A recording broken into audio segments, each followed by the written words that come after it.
Katika tukio la kusikitisha lililotokea hivi karibuni mjini Jerusalem, dereva wa basi wa Kipalestina alishambuliwa vikali na kundi la mashabiki wa soka wa Israel. Tukio hili limezua maswali mengi kuhusu usalama wa Palestina wanaofanya kazi katika maeneo ya Israel na jinsi vyombo vya usalama vinavyoshughulikia matukio ya aina hii. Kulingana na ripoti kutoka shirika la habari la Wafa, dereva huyo ambaye ni mkazi wa Jerusalem ya Mashariki alishambuliwa na kundi la mashabiki wa soka wa Israel karibu na kituo kikuu cha basi mjini Jerusalem.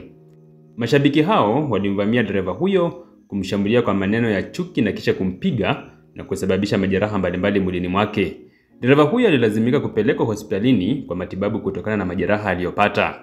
Hili si tukio la kwanza ambapo Wapalestina wanaofanya kazi katika maeneo ya Israel wameshambuliwa. Katika miaka hivi karibuni, kumekuwa na ongezeko la mashambulizi dhidi ya Wapalestina, hasa madereva wa mabasi wanaofanya kazi katika kampuni za usafiri za Israel. Mashambulizi haya mara nyingi hufanywa na makundi ya walowezi wa Kiyahudi au mashabiki wa soka wenye msimamo mkali. Kwa mfano, mwaka 2015, dereva mwingine wa basi wa Kipalestina alishambuliwa na walowezi wa Israel katika eneo la Sheikh Jarrah, Jerusalem ya Mashariki.